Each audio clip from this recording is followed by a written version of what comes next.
Welcome to Recovery Uncovered, your all things recovery podcast. Recovery Uncovered is produced by MHAB Enterprises, a division of the Northeast Group of Companies located right here in Plattsburgh, New York. I'm your host, Mike Carpenter. Affectionately known as MHAB Mike, and I'm your co-host, Betsy Vicencio. Affectionately known as BV the Normie. We have one goal in these podcasts, and that's not to suck. Thanks for tuning in.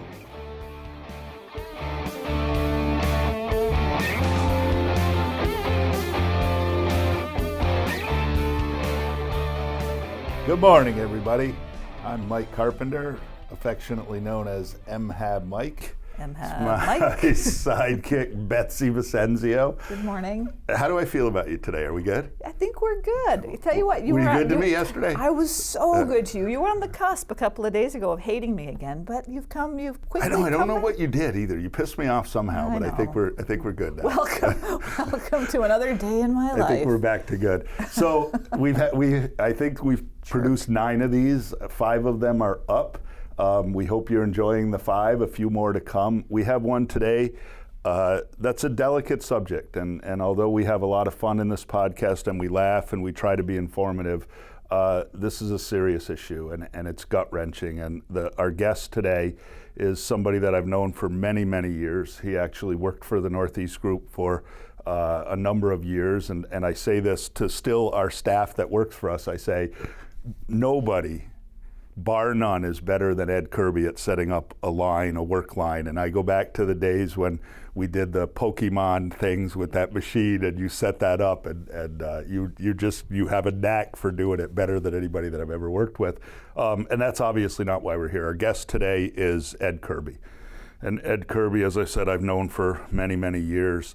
And Ed is one of the many parents in the United States of America that has dealt with the death of a child from an opiate overdose that started in a way that I think is really profound, and he'll certainly tell you that story, but it started in a way where his child wasn't the typical drug addict. His child was a kid who got hurt and wound up on opiates. And it's a worthy story. I think I've heard you say it probably 15 times. Brings tears to my eyes every time you tell it. You have a knack for doing it. So we're going to probe into that a little bit and talk about it and maybe have some laughs, but try to get some serious info out. So thank you for coming, Ed. We're happy you're here. Well, thanks for having me. You've watched every podcast? I have watched every podcast. That's awesome. Wow. So see, he's also a follower, so we need to make sure that we have him be a follower. I think he's a fan. He's a fan, right? That's what it is. He's a fan. Has Ann watched everyone too? No, she has not. She doesn't She's like us the as smart much. one in the family. So, and I think you also sit on the board at Champlain Valley. Is that right? On the advisory board. Correct. The advisory board at Champlain Valley Family Center. Family yeah. Center, right? So I Which think is one of our local agencies that works in the addiction and field. recovery services business. So I think probably what I'd like to start with, Ed, is maybe tell us just a little bit about how you got here and kind of what happened and a little bit about your son and those kinds of things. So we'll give you the floor for a few minutes, and then we may just throw some questions at you or interject. But tell us a little about how the events of 6 years ago kind of unfolded and how you got there. Okay. As far as events-wise, from 6 years ago, what was the I think onset of it? even beforehand, my recollection of your story is that your son was a pretty normal, well-adjusted kid. You were a pretty good father who was involved in his life. Let's kind of paint the picture for people that every kid who dies of this illness doesn't come from a dysfunctional family, or I guess we're all dysfunctional on some level, but doesn't come from a family where there's not love and there's not, all the things that go on. You were intimately involved with your children. I was.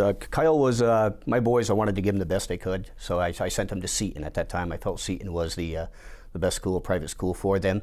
So they had the Catholic education. Very athletic, both my boys. It wasn't video games. It was sports. Everything was about sports. Kyle excelled in basketball. He was a really, really good player. And I'm not just saying that because of my son. It was doesn't a good matter. player. Even if he was He was a really good player, bad, so. you're going to tell us he was really good. So it's So he's a good player. Well, Kyle was in that era where there was a really good group of boy athletes, male athletes. Absolutely. And they really that one small contingent of them really excelled in. It is. You see that from in time to soccer, time. basketball, Right. baseball. They have some natural kind of synergies. When you look at the local athletes, you do see that. You see groups of, this year you've got a dozen that are just excel. Yeah. The next year you have one or two, and Right. and you're right. You've got those areas where this was a time that there was a lot of good athletes in that in that group. So we're lucky for that. He was a well-adjusted kid, a lot of friends, a lot of. He grown was up. very popular, good looking, dated a lot. So very popular boy. The experiment, yeah. I mean, I remember receiving a call that there was a party at a pit, and the Monsignor called me and stated that he was going to be suspended for 3 days because for somehow he went to the party. I don't know why he was there, but but he went to the party, and Kyle was found there. So they did a 3-day suspension. And Kyle was always up front with me, and we'd ask him about it. He goes, "Yeah, I was drinking, Dad." When it came to smoking, I was smoking, Dad. One of the things that I did find that I think stands out was a lot of times being a single father, boys were home for a couple hours by themselves. And I came home one day, and what it was actually some burnt papers in his trash can. I wasn't sure what it was, so I looked, and I just kind of threw something against the wall to see if it was, if he was going to admit to it. And I said, "Boy," I go, "is that a joint?" And he says, "No, Dad, it's not." So I kind of left it. So a little bit later, I picked up the paper and I looked, and I did see what looked like marijuana in there. It wasn't cigarettes. So I confronted him again, and he came right out and said it was just him. Wasn't. I had threatened to call the other people that were there, the parents, and he goes, "No, it was me, Dad."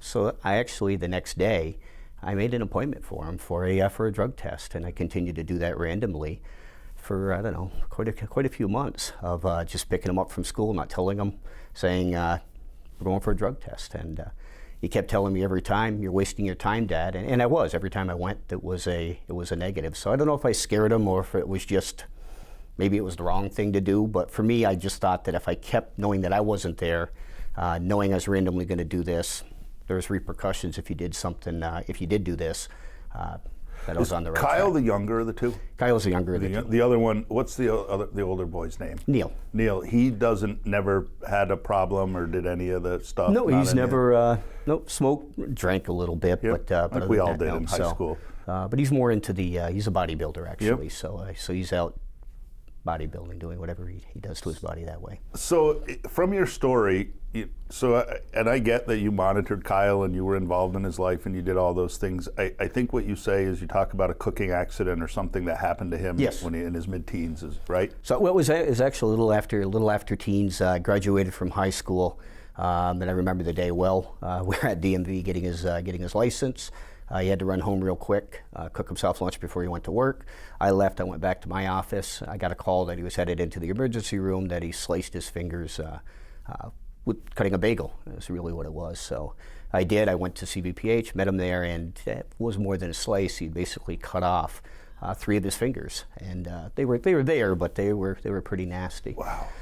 They couldn't do anything at CVPH. Well, I say they couldn't. They could contain it, but that was it. So they wanted to send him to a specialist. So from that night, we put him in an ambulance, and I followed the ambulance over to Boston. And he was there. They reattached the fingers, did some work on him. Like I said, everything was cut. Yeah. We spent 2 days over there before we brought him back. We brought him back. They did prescribe some pain medication, and like I said, I've got a lot of pictures of it. It's just nasty looking, right? And a lot of pain.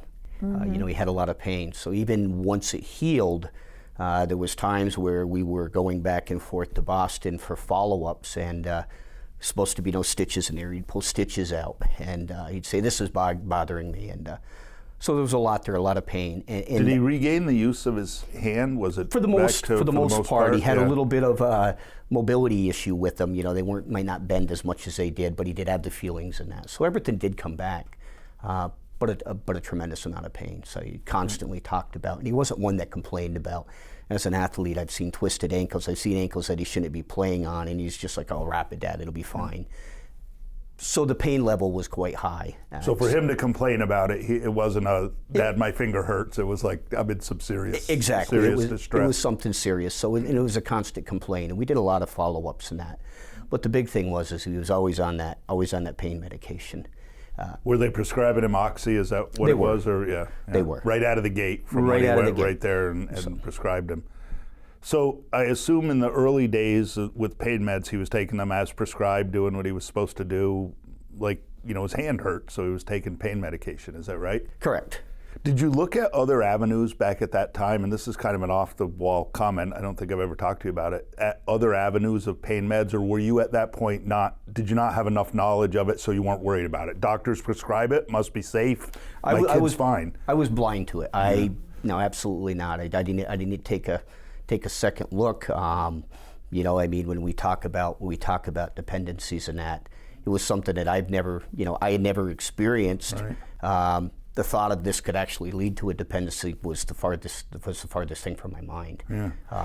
How long did you go through the stuff with the hand and him being prescribed opiates? Was it like 6 months, a year, a couple of years? Oh, a couple of years. Really? It was a couple of years. Wow. So, and it still wasn't right. So so somewhere along the way, excuse me, after he was just doing it for pain, I assume that he, whether it's a decision or a choice or it just happened, began to use them for more than just pain meds. Is that correct? When I look back at it, I never monitored, never counted. I never thought I had to. Number one, right. But I think with the way he was talking about the pain, as much pain as he had, I think it just became a natural thing. The more he took, the more the pain went away.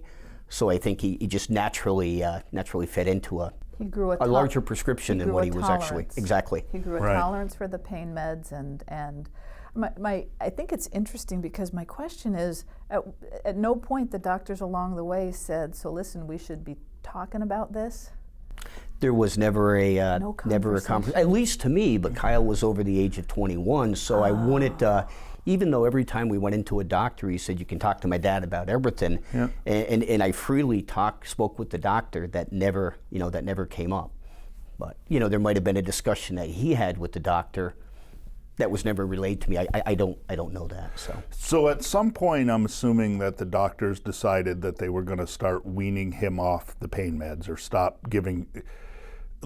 This is at least the story as it typically goes, is that they're on the oxy, you can get prescriptions, and then ultimately the doctor starts to realize that they're probably over-prescribing or that he shouldn't have these anymore and starts to try to wean them off. And when your son is obviously addicted to them at that point, they have to look for other substances to do it. Is that kind of how it happened? That's exactly how it happened. So come to a point where they did say, "Okay, we've had enough, we're going to try other avenues," and I think those other avenues weren't so much oxy, but was a different means of painkillers. And for him, he never,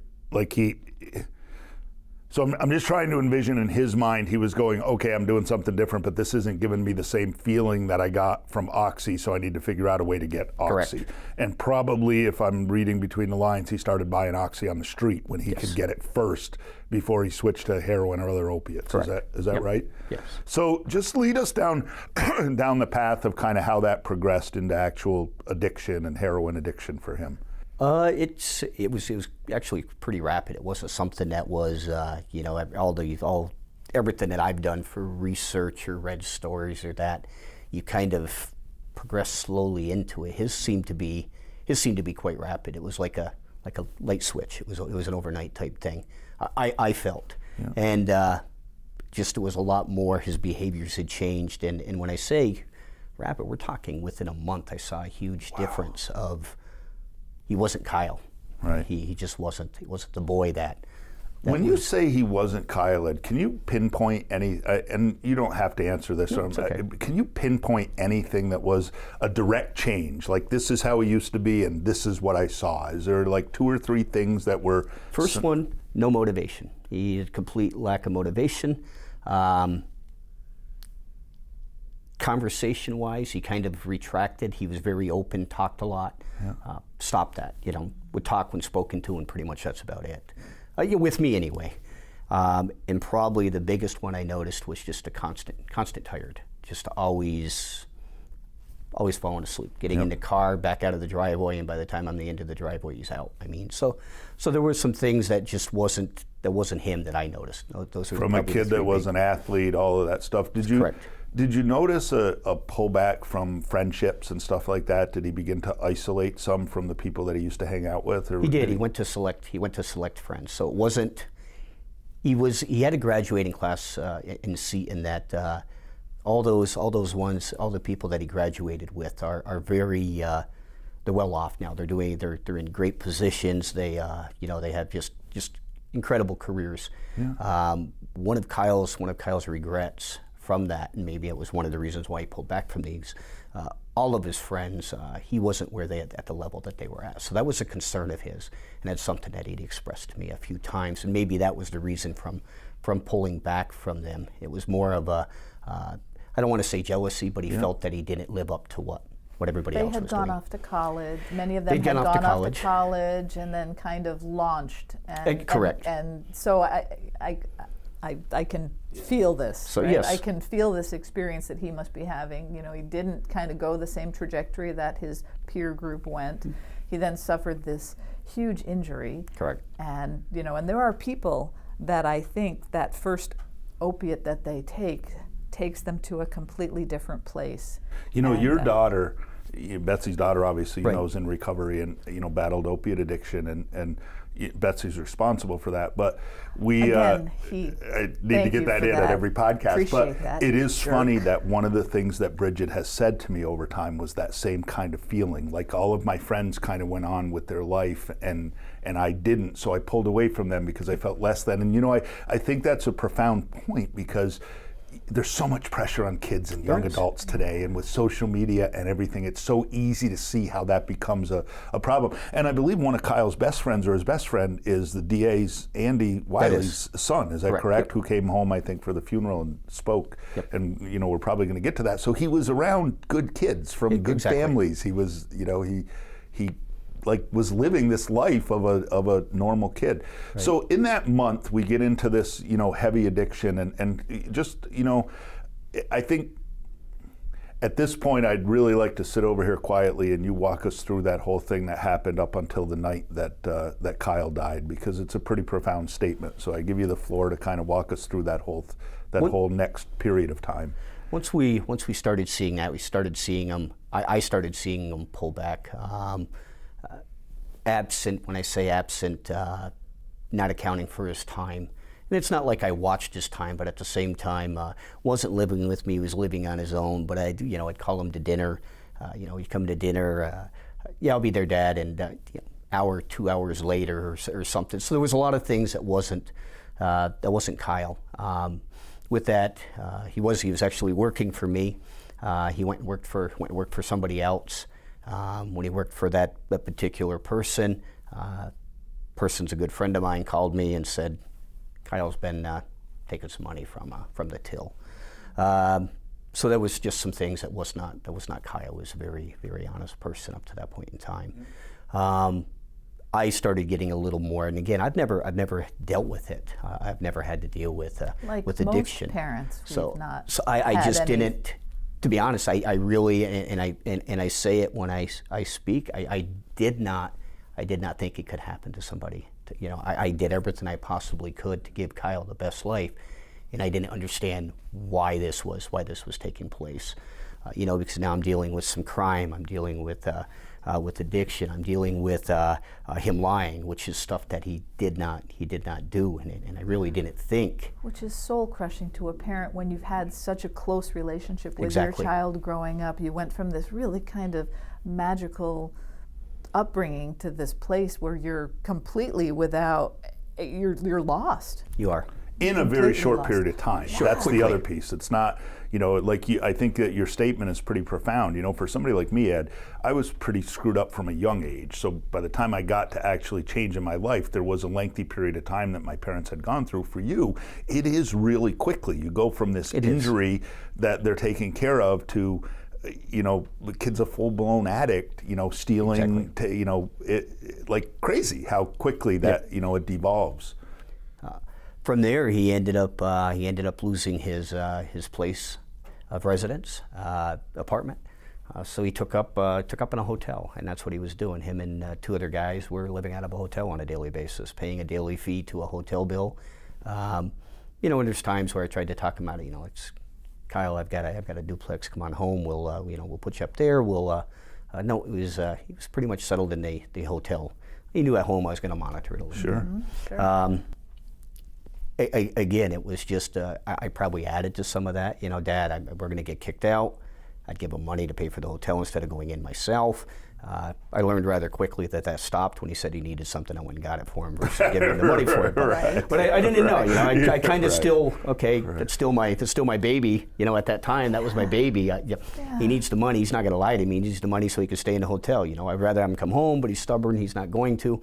I'll just give him the money. That didn't work. Eventually, I did convince him. You know what? It's time to. And he's like, "Well, Dad, can one of my friends? He doesn't have a place to go." And I said, "Yeah, well, he can come." And I didn't really know the friend. I'd met him a few times, but he was pretty hardcore into it as well. Not that same group of kids that Kyle was hanging out with. Not the same from group of graduating kids. high Correct. school. Yep. So I said, yeah. So we brought him in the house, and matter of and it was funny because the social media was a big thing that was just taking off for me anyway. It was for many other people, but I kind of avoided it at all costs until that point in time. I signed on, and the first thing I signed on for was State Police has a page. That's cool. I'll sign up for that so I can get their feeds. And in a matter of a few weeks, I came home one night and pulled into the driveway, was going to go in, have my dinner. I take a look at social media, and lo and behold, there's somebody that they're looking for that passed counterfeit money. And I look at the picture and I go, it's Kyle. So first thing I did is I didn't even call Kyle. I called the State Police barracks, and I said, you know, and that was a tough one. You know, I kind of struggled with it for not for long, but a few minutes. It was like, okay, if I call the State Police and turn him in, am I going to ruin his life, or he's never going to get a job? He's going, I gotta. I have no choice. Trying to find a way to stop this, and then the second part of that was knowing what he was using. I said, if he's in jail, I don't have to trace, I don't have to track him, I don't have to stay up at night, I don't have to follow him around. He's at least safe. So he's safe, and so it was kind of my thought process. So I did, I called the State Police, told them, gave them all the information, told them Kyle was working, that when he was off at 8 o'clock, I'd go and I was the one that picked him up. Kyle had wrecked his car coming from a concert in Boston about a year before that. So he didn't have a car, so he was relying on me for transportation. And when I called him, I said, you know, if I text him, I said, you need to call me. So he called me. He was going to get Dad, call you in a minute. I'm on break. He did. He called me, and I asked him if there was anything he wanted to show me, and he says, no, it's nothing. I go, you sure nothing happened yesterday? He goes, no, nothing happened. I go, well, why are you on the State Police page as a person wanted for passing counterfeit money? And he told me the whole story. He said that he actually did a deal. Somebody gave him counterfeit money, and he needed the money so he could pay who he had to pay. Right. And he tried to pass it off at a store, and he got caught. So I said, well, what you're going to do is you're going to call the police yourself. So he did. He called the police, told them. They said, come in the next day. I already knew what was going to happen. So next morning, off we went to the State Police barracks. And they arrested him, brought him to county jail. And I knew that was going to happen. He was upset at me. Didn't say he hated me, but I could kind of see it in his eyes that he did. Yeah. And that was probably one of the toughest days that I had. I mean, I walked out of there saying, what did I do to my kid? You know, I'm looking at a kid that we've done everything together, and now I feel like he hates me. He's never going to talk to me again. You know what? So what's not funny about that story, but ironic, is that, but his level of love and respect for you never wavered. No. Because he did what you asked him to do. When you said you need to call the State Police, he did. So even though he probably was mad and upset, he knew, like, you know, that Dad may be my only ally. I better like do this. So I mean, it's, you know. It was nice that you put it that way. That makes Yeah, I mean, it really, you know, whether he could voice that at the time or whatever, that's, you know, and I say that because I lived in Kyle's shoes on some level, so I get it. Like, as much as I would get mad at my father or my family for not doing what I thought they should do, I think, understand that they were doing it out of love for me, you know, and I think he probably got that. So what happened after the arrest? After the arrest, I think next hardest part was receiving the calls from knowing that I got I'm getting a phone call from an inmate at the county jail and have to accept the call, and having my son, which is a very, very tough boy, crying almost, saying, "Dad, I need to get out of here." So for me, my first thought was, is it the drugs talking because he needs another fix? What is it? I lied to him, and I don't lie to my kids, and I did. I lied to him, and I said, I don't have the money to get you out right now, bud. And I said, you got to give me a week or so. And that was tough to know my boy was sitting in jail, and I could get him out. I had the power to get him out, and I don't want to say refuse to. I just had a tough time doing it because he was safe there. I was going to Right. say, did you do that at the time, Ed, because purely it was he's safer, that he has a better chance of living there than he does if I get him out on the street? Is that really what the thought process is? It is, because one of the issues that I did, or not issues, one of the things that I did while he was at the hotel was there was many times that with a girlfriend or something, I'd get a text that she didn't know where he was. So as a parent, my first thought is he OD'd? Is he done? So there was many nights that was very sleepless for me. That at 9 o'clock, 10 o'clock, I was off in the car driving till 4 or 5 in the morning, trying to find Kyle, trying to see if he was all right, if I could, and not calling him, not texting. I mean, when I say not calling or texting, very little, because I didn't want him to feel that I was doing that. Right. But I spent probably 5-6 nights a week with an hour or two of sleep only by driving all over the city of Plattsburgh or wherever it was, just to see if I could, if he's at this party, if I can see him, at least I know he's okay. If something happens, at least I'm close by where I can respond and I can do something. So we did this for about 6 months. Hey, Ed, Yeah. it's exhausting, Very. isn't it? Because you're trying to maintain your life. You have, you have your other son and Yes. and younger, and your wife and your job, and here you are carrying the burden of your son's addiction, trying to make sure you're trying to keep your kid alive, and it must feel selfish to say, I just need some time, and to That's know it. that they're safe, and so I guess I'm feeling how the pain side of I feel so guilty for leaving him there, but I just need to sleep and I need to get my wits about me, because for however many months you were just living this addiction with your kid. With him. I also know you ultimately bailed him out of jail, though, right? I did. Yeah, it was, Well, heck yeah. I know you. What did it go for? About a week, I think, if I heard your story. It was a little over a week, Yeah. and again, I went every chance, every visible visitation. I was there with them, and it's tough to see your kid in prison garb and basically there, knowing that he's a great kid. What he's done has got him there. It's his own fault, but also at the same time, you're seeing a kid that you never thought you'd be in that place, was probably the toughest thing. And on a personal level, which it doesn't anymore, but at the time, during that time, and when Kyle first passed with his OD, I was embarrassed by it. It was very hard for me to talk about or to say that he's done that, and he shouldn't have, because I'm not embarrassed of my kids, but for some reason, I was quite embarrassed and had a tough time talking about it. Do you know, Ed, and you know my father, it's funny, the first 10 years that I was in recovery, and even the first few years that I worked for my father, he didn't like how public I was about my behaviors when I was using it in recovery, because he was a little bit embarrassed by it. And I think he actually felt really bad about being kind of embarrassed by it. Like, yes. It's this double-edged sword where, because I don't have kids, but you all think your son or your kids are, perfect. They're good kids. And it's funny that there's that dynamic that goes with it. You do. It's and especially when you're out in the public a lot, like I am. It was very hard to talk about once he had passed. Hey, Ed. Because I didn't want to say it was an OD. So you and I are in Rotary together. Yes. And I would say, when I first joined Rotary, 12 years ago, and you'd sit and people would share about what's happening in their life. And so somebody would raise their hand, my son just graduated from Notre Dame and they got a job with this, and I just had my grandchild and they're living in North Carolina, both have great jobs. And people would raise their hands, and I'm thinking to myself, I don't belong with this group of people because I'm like, my daughter's a drug addict. My daughter's a drug addict, and she's made it 30 days in rehab, and I'm so excited for her, but I'm mortified. Right? Exactly. Did you feel that? It is, you know. Like, I don't belong here with these people because and not that, and I love my kids. So, yeah. I love them, and I am proud, but I feel your weight. 2 weeks in, and for us as a parent, it's a celebration. It's like we're not going to stand up since it's been 2 weeks for my kids. So it was tough. That was a tough time.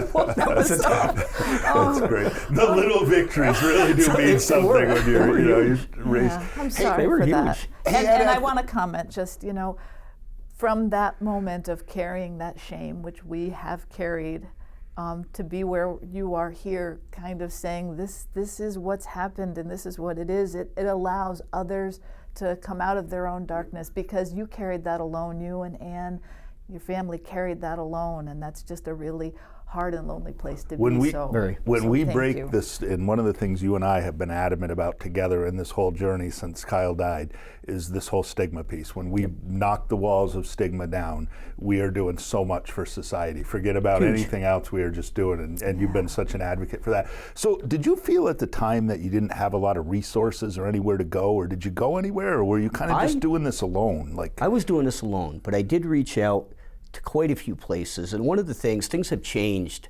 drastically since Kyle, when I first learned that Kyle had an addiction, to now. I mean, things have changed a lot, but I can remember making phone calls and trying to get him someplace, and it was an act of Congress to get him.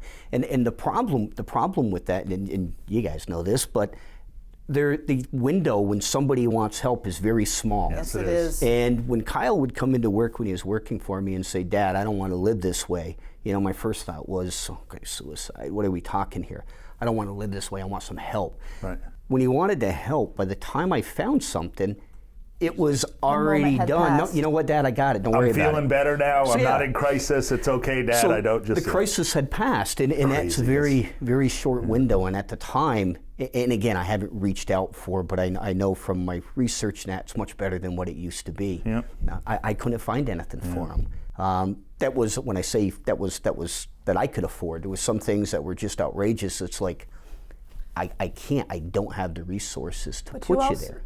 At the time, were you reaching out to other people, or you were just going directly to the organizations to try to get a bed Nobody, for him? all myself. Just so, and that's, that of all the things that what you and Mike have both done in our community is that we've created, I think, a platform where people you can talk to so many more people that can help be an advocate for getting people a bed when they. I heard you say in your speech when you just tell the story, without questions, at the end you always say, I think, and I'm paraphrasing, my goal is to make sure that no parent ever has to go through what I went through again. And like you have that passion to say, I did this alone. I went through this. I made it through, and it's awful, and nobody should have to do it this way. There has to be a better way to do this than to suffer the kind of way that you did.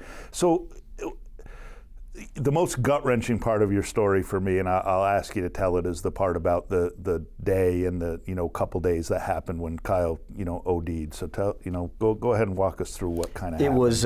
It was 2014. Or not 2014, 2015. Valentine's Day, called me up, wanted to have a gift for his girl. Said, "Hi, Dad, I don't have the money. I'm not giving you the money. We'll go buy something, but I'm not giving." Just my way of doing it. I didn't say it to him, but I'm saying it to myself. I said, "Listen, I'll tell you what. I'll go pick you up. We're going to get your girlfriend a gift." And, so we did that. I picked him up, and we had probably the greatest conversation that we've ever had. And we've always been close. But he told me everything that he was feeling, things that he was bothered with, who he was in love with, what that person meant to him, what I meant to him. So it was a big day, and we bought this. And one of the things that I said to him, I said, "Kyle, probably my biggest fear," and I actually wrote it in a letter the same day and gave it to him. I have that letter because after he passed, it was in his special box. And I had the fear that, my biggest fear is that I'm going to get a call that you've OD'd and find out there's nothing I can do. And his exact words were, "Don't worry, Dad. I've got this now. You know what? I've really, you know, through the ODs that has happened to me, you know, through everything you've done for me, I want to get better, and I'm going to get better, and I can beat this." And you know, I've heard it before, but for some reason this time I was believing it. I was really, really believing it. And then, like I said, 4 days later, we found out that wasn't the case. I dropped him off at the Champlain Valley. Had an appointment. Right, he was going to outpatient. He was going to outpatient and, treatment or counseling. Yep. So I dropped him off, and I had a lodge meeting, and so I'd already arranged for somebody to pick him up, and it just didn't seem right when I dropped him off. You know, and one of the things that I've always been close with my boys. So it's always a love you. It's always a hug. It's always when we leave. Even my 32-year-old, I talked to him on the phone. He's in Florida right now. I talked to him last night. It ends up with "Love you, Dad." Right. You know, so it's something that we do. So I'm very grateful for that. He said "love you," and I sat there for a few minutes in the parking lot to see him go to the door, and I pulled away. I didn't watch him go in, but I see him go to the door, and not saying I had to, but it's an image on my mind that I don't. If I stayed and he didn't go in, could I have changed the night? You know, so there's still some what ifs. Sure. You ask yourself. So I went off to lodge, and in the middle of lodge, I get a text from his girlfriend that stated that she was there to pick him up and he wasn't there. And I said, "Well, he's going through some tough times. We had a great conversation. He's probably talking a little bit longer than what he normally would." And she says, "There's nobody here." She went to the door, knocked on the door, rung the bell, whatever she did anyway. And she goes, "There's nobody here." So a little bit of panic, you know, set in for me. So lodge meeting, it's a meeting. It's a Masonic meeting. We don't have cell phones in the thing. I had mine down by the chair just so I could see. So meeting's over with, and I start to text him. I'm like, "Kyle, where are you? You know, are you okay?" Not able to. And he's not answering. Finally, he sends me one back, and he sends one back and goes, "Dad, this phone sucks. It died. I'm okay. Love you." And that was the last text that I ever received from him. From there, we, with the guys, were talking, chatting, eating some cake, a pie, whatever it was, for dessert. And one of the guys goes, "Wow, there's a whole bunch of stuff going on my street." So he shows his pictures on his cell phone. The meeting's over with, so we have our cell phones now. We're using our cell phones, and shows some images, and it's just lit up like Christmas with all the emergency vehicles and that. And I'm like, "Well, that's just down from the center." And that's a place that I dropped him off before in that area. So fear set in immediately. So I just started calling and texting and excused myself and headed home. And when I headed home, I called Ann and I said, "You know, I'm in a suit, so I want to go home and change." I'm like, "I think there's something wrong. Kyle's not answering." And Tom showed me some pictures of a whole bunch of stuff that went on down by a girl's place that we've dropped him off before at. And she says, "Well, I haven't heard anything." I go, I'm going to go looking for Kyle. Back to the old ways of doing things again. I'm going to spend the night driving around, seeing if I can find Kyle. So when I walk in, and Ian goes, "I just got a text from somebody I don't know." Not a text, but a message on Messenger that said, "Have something happened to Kyle, have Ed call," and gave me the number. So I had fear just instant. And I made the call. Girl answers the phone crying and just stated that Kyle went there. She picked him up. Kyle went there. She was in the shower. Kyle OD'd when she came out. He was OD'd. He was on the way to the hospital. And just when I putting the pictures of everything that I saw from Tom's phone, the conversation, it was an instant scare. So tie came off, suit jacket went off, but the rest stayed on. You know, I didn't even bother changing. And I said, "Dan, we got to get to the hospital." And walking out of the hospital, I had to call Neil, his brother, and his mom that were in Oklahoma and tell them that, you know, this isn't good. You probably should come home. I don't have details. I'll let you know when I get to the hospital, but without hesitating, you better start making. So they did. So they worked on their end. I got to the hospital, and like I said, there was a number of police vehicles outside. So I knew there was something that was big. They let us in. We went into the waiting room where he was. They were working on him, and when they were working on him, some of the police officers, friends with quite a few of them, were chatting of what happened. I personally thought, when I looked at Kyle at that time, that he was gone at that time. They said he wasn't, but I personally thought so. And one of the things that stuck out the biggest was when I walked in. We actually had an ER doctor there that was attending to him that made the comment, and that said, well, he was in here last week. It's no big deal. To that, and that I lost it. I was actually removed from that area by a couple of my friends that are police officers, and we couldn't believe that person actually said that. So that was a little bit of a frustrating thing. But they did take good care of him. I'm not going to say they didn't. They did what they had to do. They said they couldn't do anything there, that they had to send him over to Burlington. So I made the call to his mom and brother and said, this is what's, just fly into Burlington. Don't try coming to Plattsburgh. We're going to Burlington. So we did. So we followed him. We followed him over to the hospital in Burlington. They did everything they possibly could. Next morning they said, we got a team of experts that come in. They work on brain activity and that. They're going to start doing some tests. The downfall from that test is whatever their determination is, that's what it is. So if they determine him that there's no brain activity and he's deceased, he's deceased. And I was a little concerned with that because he was still living according to what they said. I didn't think so. Was he on life support? He was on life support. Yeah, he was on life support. Yep. So we called, had to call his mom and brother again and just say, this is what they're doing. And I said, get here. So, they're doing everything they could. They had to go through Dallas and some other airports. So they went and they did the test and they came out. And I remember still sitting at the table and the doctor was, there's no brain activity. He's deceased. We declared him deceased. So I had to make that second call to his mom and his brother and say, I didn't want to, but I didn't want to hide it either, and just say, he's deceased. You didn't make it back in time. And I can't imagine being them. At least I was there with them. But having to travel back knowing your son is in that condition and there's nothing you can do was rough. So we made that decision, and I kept him on life support for the rest of the day until the following morning. They got in that evening and got to spend some time with him. Yep. We've called some family and friends to, if they wanted to see him.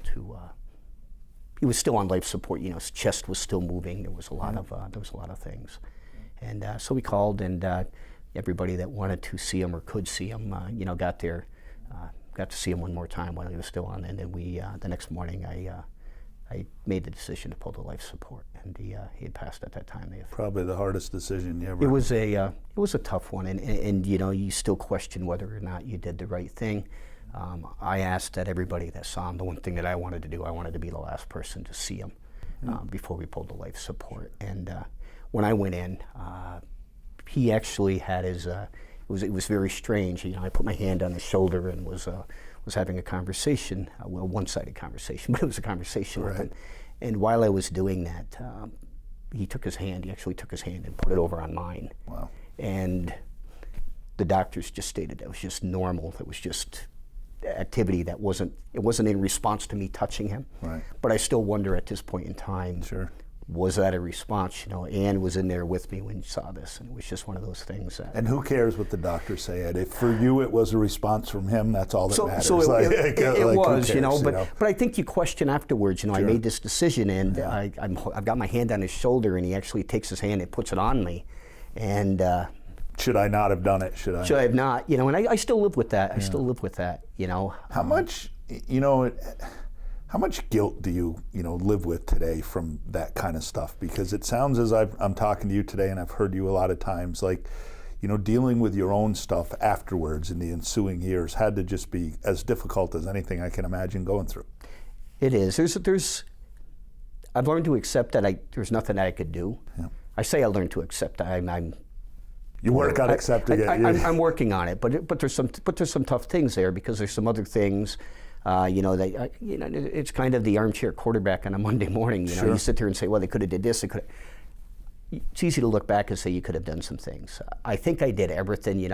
I've gone through this thousands of times in my head, and I think I've done everything I possibly could every step of the way to get him the help that he needed to save him. And it didn't work, but also at the same time, during that time that I'm thinking that, there's times that I think I could have did more. Yeah. So I do carry a little bit of that, that guilt. As I sit there and I can, once again, I can feel virtually every emotion I think you're feeling. I have to wonder if his reaching out to you is his acceptance of, Dad, I'm in so much pain, and this is just this has been, I mean, for all the pain that you went through, I think that every addict is in pain that we can't even conceive of. Absolutely. Right? Yeah. And it's a fight that not everybody can win. Ed, I can't speak on behalf of your son because I'm not him, but I can speak on behalf of it from being an addict, that the way that I felt when I was living out there, knowing how much my parents and my family loved me, was a double-edged sword. I almost wish that my family didn't love me so I could be, it's such a crazy thing, but it's like, if they'd stop loving me, then I wouldn't feel so bad about being such a piece of shit that I can't get my life together or do any. Like, it really is this crazy stuff that goes on in your head as the addict. Like, that's the point that I made about him, when he made that call to the police. It's like, my God, I loved my family so much, and I loved them so much even when I was using, and had no, I just couldn't show them. It wasn't that I didn't want to, I just couldn't. He just couldn't. You know what I mean? It's such a double-edged sword. Well, it's funny because he shared that. He actually shared that with me. He goes, it would be so much easier if you just leave me alone. Right. And he did state that on February 14th. Just disown me, Dad, and it'll be better. It'll be better for you. So yeah, I know exactly what you're saying, because he did share that information with me. So in the ensuing years, obviously, after this was incredibly tough time for you, and somewhere along the way, you made this decision to say, okay, my son died, I got to get back to living, and I got to make sure that this doesn't happen. And you've been such a staunch advocate. So, walk me through what kind of changed in your perspective, and what happened in the next 6 months, year afterwards, and those kinds of things. Actually, it was the DA kept calling me saying, Ed, you really got to tell your story. And again, there was a lot of embarrassment there. And so Andy had known about. So he did. He knew all about it. And did Andy's son, who was Kyle's best friend, did he know all of what was going on with Kyle too? A little bit about it. Andy's son was in college, I think, Andy's son out in California. Was out in LA, and he actually came back and he did Kyle's eulogy. That was one of the things that that he did, and he did a phenomenal job. He really, really did. For me, it was, I sat there thinking about all the pain that I'm in. I said, I'm somebody that involved in many of the things that I'm involved in is to help other people, and I'm like, this is something that is hit me really hard. I was kind of blinded by it. I was naive, and I said, if I can just do one thing, tell one person, help one person, I would feel, and maybe it was selfish because I was doing it to help me feel better as well. And that's how I started. I wanted to prevent a family from feeling what I felt, to be able to find other avenues for them to get help, to be able to remove some of that. My kid's not a monster. He's not a druggie that's a piece of crap that doesn't belong. No, he's a great kid. And my perception of addicts and that was very much like that. Was, no, then stop using. You don't want to be an addict, stop using. Right. Nobody, and somebody said something to me that really changed that, and it was a thing that nobody woke up this morning saying, I want to be an addict. Yeah. And I don't remember who told me that, but whoever said that really stuck with me, and I'm like, you know what? He didn't, he chose to start. I'm not saying he didn't, I'm not making excuses. But once he reached a certain point, he had no control over that. Yep. And I didn't realize that for the longest time. So for me, wanting to change, wanting to tell my story, wanting to help people in any way I can, was for that reason, because I now have a better understanding, and I want that image, that thought. They're not bad people. Yeah. They just need a little help. And you know what? Some need a lot of help. Yep. Some probably won't get it. they're not doing it just to go against what you're asking. They don't have a lot of control over what's happening. Yeah, you've learned the valuable lesson that I've been preaching for years as an addict, which is that it explains my behavior, it doesn't excuse it. So in other words, you know, the things that I did, the things that Kyle did, the counterfeit money, those things are all things that we have to pay a price for. But you have to understand that Kyle, me, Bridget, we never did anything directly to try to harm people. We did things because we needed to get high. The addiction becomes more powerful, and that means I'm going to do whatever it is that I need to do to be able to get high. And that's where the misunderstanding is a lot of times. Like, people think, just like you did, Ed, people think that, well, he's choosing to do that, just stop. It's not that easy. If it was that easy, we all would do it. Like, when I was sitting in my house by myself at 26 years old, wishing I were dead and thinking like how bad my life is, I wasn't going, but I want to keep doing this. I'm like, I want to stop. I tell myself every morning when I get up, today's going to be different. Today's going to be different. And then an hour later, it's like, okay, but I need a drink or I need a drug to be able to make sure that today's going to be different. Like, it's that kind of stuff that goes on. So, you know, you had to learn it in an incredibly hard way, but you certainly learned it. So when you were going to help people, what'd you do? What'd you do to get started? Did you just say, okay, let me start calling people and see what I can do? Or No, the first one was actually Spark. He asked me to tell the story, and you know, I started going to Spark. I'd been there a little bit, and I was gathering more information, and then from there it developed into, I'm going to tell my story. And I got to tell you, that was one of the toughest days, you know, that I've ever had. And I'd like to say it gets easier on the story. It doesn't. I'm just able to put on that fake face that says it's okay. But it is. You mean the first time you told it was the hard part? It was the hardest part because of it on a couple parts. Number one, the story in itself, but because now it exposes me to. Sure. Yep. I have a son that's died from being an addict. I've hid this for a year, you know. So it was a tough day. But the idea was that maybe I'd be able to help somebody, and. So did you start start this process of trying to come out by getting involved in organizations that dealt with addiction to learn to was it for your own kind of education and comfort, and then it gave you kind of the strength or the confidence or the understanding that I need to share this? I gathered a lot of information when Kyle was going to active addiction. You know, I kept reaching out, seeing what I could do. So that helped me. That gave me my base. But then the embarrassment of why he passed took a while for me to get out of. And again, I started, like you said, I started hitting some of these places, started going to some of these places, and kind of hoping. I know it sounds bad, but hoping to hear the same story, so I wasn't alone. Right. And I wasn't. So it was tough because nobody was really telling the story. We'd hear bits and pieces, but not a story. So I wasn't sure how that story was going to go about, whether that was going to help anybody, whether it was going to help me feel better by talking about it. So I was kind of up in the air, not sure what I was going to get out of it, not sure what anybody was going to get out of it, and scared. I literally think I've heard you tell the whole story at least a half a dozen, maybe 10 times at different events.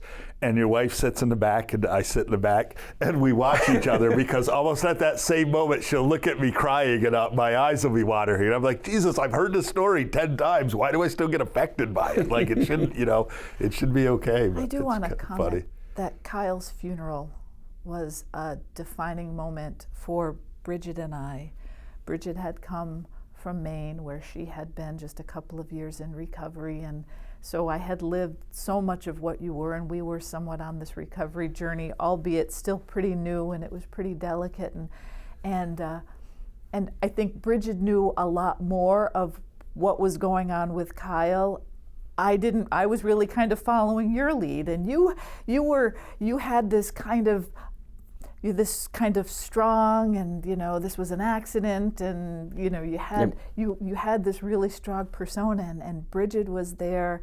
She was part of that group with Kyle. She was in that friend group, and we were at the funeral crying, and I looked at her and I'm like, you know, this could be us. This is our story. We're, you know, and for she and I mean, she could feel you and Anne and your family, and then her peers and Kyle. It was an incredibly powerful moment for us as a family, going through this through kind of your eyes or your family's eyes. So I'm envisioning that the funeral was probably packed, standing room only, people outside. It was a very, very large funeral. A lot there.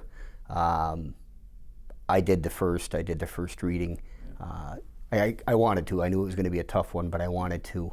And just the eulogy, the whole Seton family, the whole Masonic family, the Elks family, the Rotary family. Yeah. I mean, there's just so many attachments that I have. Just everybody was there. This scouting family. I had people coming from Albany that came down to. Do you know why I bring that up? I bring that up because, you know, I've been to a fair number of young people funerals. And I always look at it and go, my God, look how loved this child was. Look how loved the family is. And then I go, shame on all of us for not understanding that we should be doing this long before we get to this place of a funeral. We become so self-absorbed and so into our own lives that we forget. It's like, you know, we don't do enough. And, you know, of all the things that I think of is, you know, let's not show our love for people when it's their funeral. Let's show our love for those people long before we get to that point. Like there's, you know, it's so profound when I see that. What could we have done differently, Ed? Is there anything that society could have done differently for you? Is there anything that...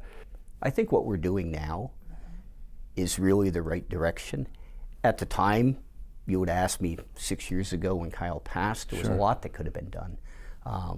But now I think the biggest thing is that I see more and more people aren't afraid to talk about it. And that stigma really is a huge, because I still have some people that I know well that are good friends that feel that an addict is the lowest form that they can, and they're not going to change that. You know, I'm not going to change that. Right. But what I really need to do is we need to have more people understand that it's not, you know, I think what starts out as a choice really becomes a problem, you know, and nobody, like sickness. I said, whoever told me that one thing, that nobody woke up wanting to be an addict, that sticks with me. Nobody has. And it took me a long time for me to understand that, because I was like, well, just stop using, you know, just stay away from those people. You know, abstinence, you know, stay clear. And, you know, it's not that easy. No kid when they're 5 years old is ever dreaming about being a drug addict sitting in a house by themselves with a needle in their arm. That's not the dream that you have. No, you dream about being a baseball star, or, you know, whatever it is, a musician, you know, whatever it is. You're 100% right about that. And Ed, you know, if you don't remember who told you that, then I'm going to take credit for it. Oh, geez. I'll be the guy that told you that. So I'll take credit for it. He might have been the one. He might have been the one. Who knows? I might have been the one. I'll take credit for it. It's possible. I do think that, you know, we think about the stigma against the addict themselves, but there's as much about the stigma against the families. You know, and my kids around with me about how it's my fault that my kid is an addict. Make no mistake, you know, he pokes at me about it because he knows that I'm so sensitive to it. Like, oh my God, how did I screw up my kid's life so bad that I caused this? I mean, you know, we feel that, and we feel, you called it the shame, and really it is 100% that it's not my kid's behavior, it's my own failings, right? I mean, or it's as much my kid's failings as it is my own personal failings as a parent, that you feel responsible for that. So the work that you're doing to make it safe for people to come forward and say, you're not alone, right? You're just not alone. You don't have to carry this alone, because if we all work together, we can make it better for others, and we can make it better sooner. Maybe we can make a difference. And so. You know, it's funny, Ed. I'm not appointed as like the spokesperson for being in recovery. You're not appointed as the spokesperson for being, you know, a parent of a child that died of an overdose. Dina McCullough is not appointed of the parent of somebody, you know, a child who committed suicide. But somehow we've kind of found our way into these positions because we're willing to, you know, publicly speak about it. And realistically, I think, Ed, we publicly speak about it because at our core, we really don't want people to go through this. Exactly. Yeah. That's what the bottom line is. I don't want anybody to have to live the way that I lived for the years that I lived. Now, granted, I got the reprieve that Kyle didn't get, and I'm here, and I want to make my days count and all that. But what I went through to get here was an awful price. You know, the price you paid to get here was a horrific price that, you know, it's just a horrific price. And do you think what you're doing is helping people? Do you think you're having an impact on society? Do you think what we're doing here with Spark is having an impact? I think 100%. The reason why is because I've had people come up to me that I don't even know and say thank you. You know, I spoke at over at CVPH one day, and at their healing. And I had a lady come up that I've never met and said, listening to you, and wherever she heard me, she said, listening to you, I put my daughter in a facility in Florida, and I forget at the time, but you know, she's now a year free or some, whatever it was. But you know, to me, and I've had numerous conversations, you know, about that, about some people that I've helped, you know, and I don't know these people, so what I thought, I wasn't sure what it was going to be, whether I was just doing it for myself to make myself feel better. You know, I was able to get the story out. It's now come to, I've heard from numerous people that says, you're Kyle's dad, you know, Yep. Sorry about that, but this has helped me. So there's a lot of positive that's come from that. So for me, it feels that's probably the greatest thing. I don't want anybody to notice, to award me. Right. I don't care about that. Yeah. Just having that person come up and tell me, you know what, you saved my son, you saved my daughter, my grandchild. You know, you've opened my eyes to this. That to me is just the. And I'm farthest thing from an expert. All I do is tell a story, a true story. It's not hard to. It's not hard to tell. I just gotta live it. I usually bring my notes on me so I don't forget stuff. That's the big thing, and it's only because for myself, when I tell this story, I get very emotional. I keep that face. Even worse when I look at my wife and she's crying. But I do that just so I can keep a place, because every time I tell this story, it hurts. But at the same time, I know going into it, it's going to hurt. But also at the same time, I know I might get that one person that comes up and tells me I made a difference, and that to me is the biggest reward. I think first off, there's enough of us that have heard your story. When we listen, if you forget something, we'll just remind you from the background and say, hey, Ed, you forgot that, because we can probably tell the story. How's Neil doing? Neil is doing great. He did okay with I mean, I'm sure there were some struggles for him. He still struggles, you know. Yeah. We all do, you know. There's days that, you know, and it's been 6 years, but there's days that I'll be sitting in my office, and then the tears will start pouring down, and you know, it can be anything. It can be songs. For me, it was a little bit different because Kyle lived with me, so I saw him at home. He worked for me, so I saw him at work. So when death happened, I wasn't able to get away. So it's still a tough thing for me. Yeah. You know, so I still see a lot of things. Still live in the same house, work still at live in the same house. place. Yeah. So it's a tough thing.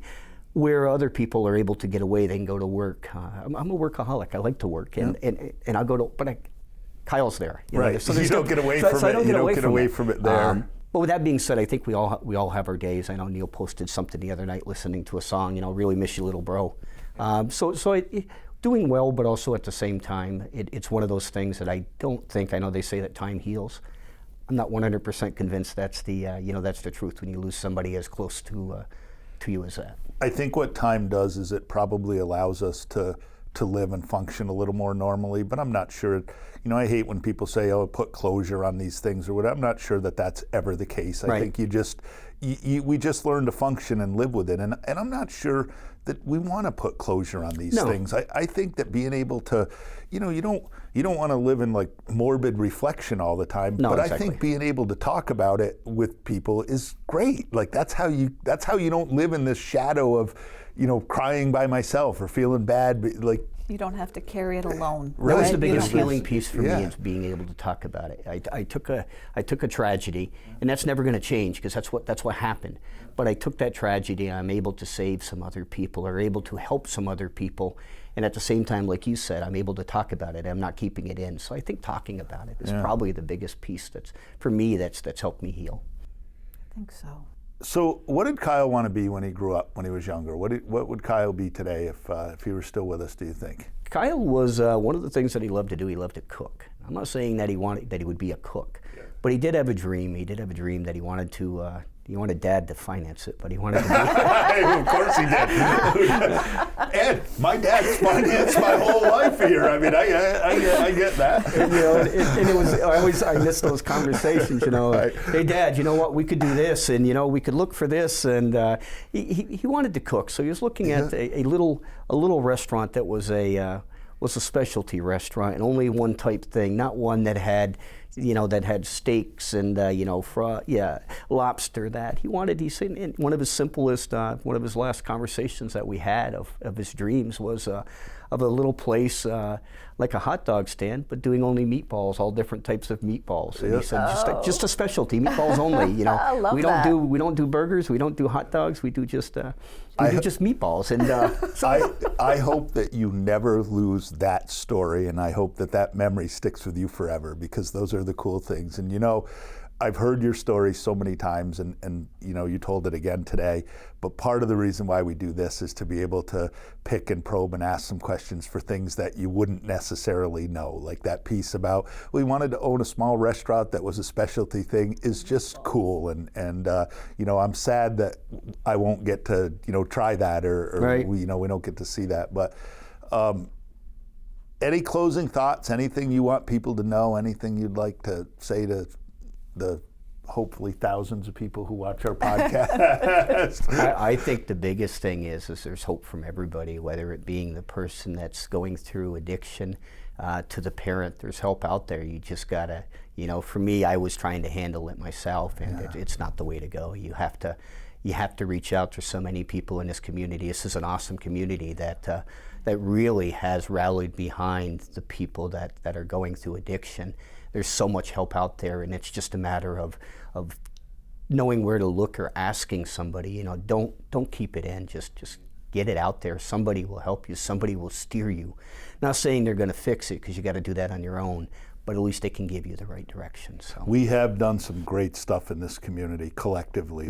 We just have a lot of people from a lot of different backgrounds that have jumped in and said, we're all going to work on this. I remember when we opened MHAB and talking to you, we did this in conjunction with 30 plus partner agencies. We even said publicly, we're not doing this alone. If you guys aren't helping us, we're not interested, but we just, we'll be the facilitators and you guys help. And, we opened the recovery center over there, for which you were a part of, which I think has been a godsend for people that are in your position right now. They have this ability to just walk in and say, my son's struggling, what do I do? And somebody there goes, okay, here, sit down, we're gonna give you all the pamphlets, we're gonna give you all this stuff, we're gonna help you, we're gonna give you Ed Kirby's phone number so you can talk to a guy who a parent who lost a son. Like, you're 100% right. This community, when it comes to this particular issue, this community rocks, in my opinion, like no other one does. It does.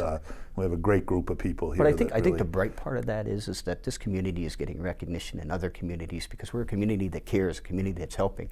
And when I read about other places springing up, wanting to be a Clinton County, wanting to be an MHAB, it's happening. So it's spreading, and the word's getting out there. So, we're making changes, which is the changes cool are happening, and I think they're happening rather quickly versus as slow as it was back when Kyle was back there. It happens at the hands of people like you that were brave enough to stand up publicly at the United Way and tell your story, and at the hands of people like you, Ed, that have been brave enough to come forward and say, this is what happened to us, and we can do things better. And do you know, Betsy, I don't know how people think about me. I mean, maybe they look at me and go, he's a loser. Who knows? But well, you know what? I know you did. But you know what? I think that when I stood up and told that story and let people know, and I think you could probably echo this, Ed, it empowered me. Like, I felt stronger. I felt like I was, like, it's okay. Like, it doesn't make me weak. It doesn't make me feeble. It doesn't, like, made me be,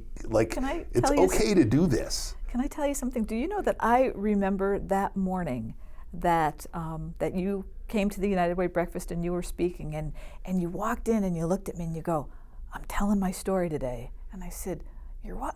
You go, I'm telling my story today. And I'm like, well, alrighty then. Like, and you had this energy about you that day. I think I'd waffled too, because Yep. John had asked me and I was going to give more of just a kind of a professional speech and all that. And I'd walk because I was like you, Ed. I'm like, geez, I'm kind of a business person in this community. I don't know if I want everybody to know that I was at the food pantry at some point. Yep. Like, I'm not sure I want people to know. And, you know, after I said it, all of a sudden I was like, wow, I don't feel so, it doesn't feel so bad to me. No.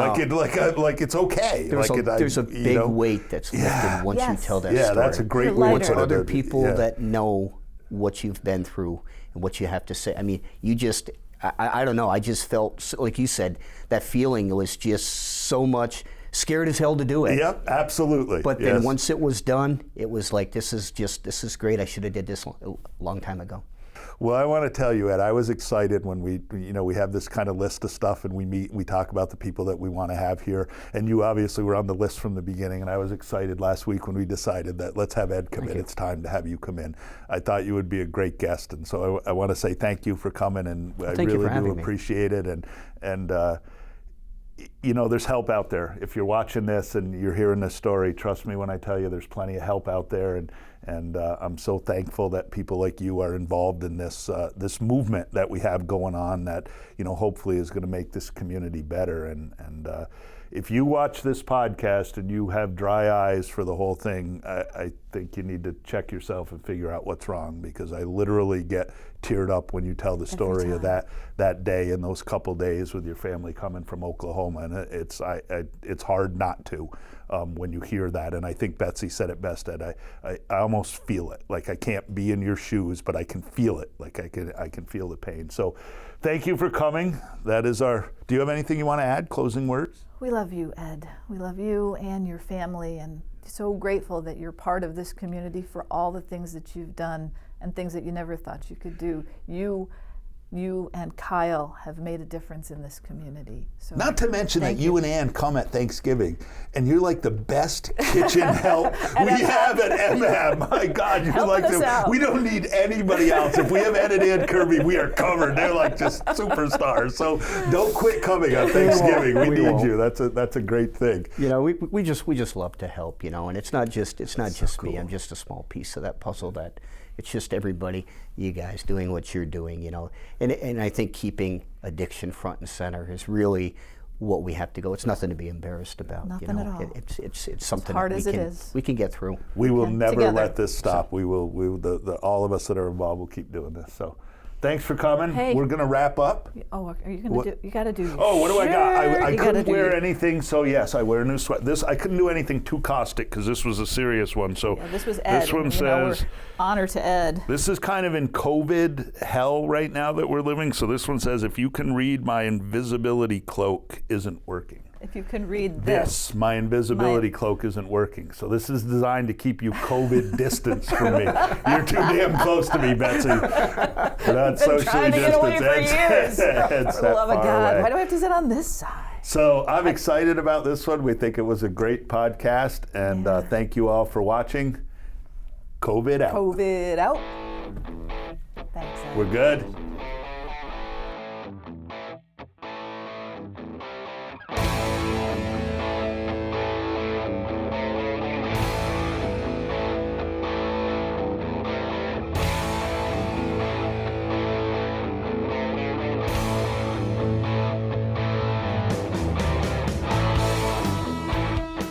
Thanks for joining us today at Recovery Uncovered. No matter where you are in your recovery journey, or if you're supporting the recovery journey of a loved one, just know today is the first day of the rest of your life. Visit our website at mhab.org. And if you want to become an old-timer in recovery, don't use and don't die. This has been Recovery Uncovered.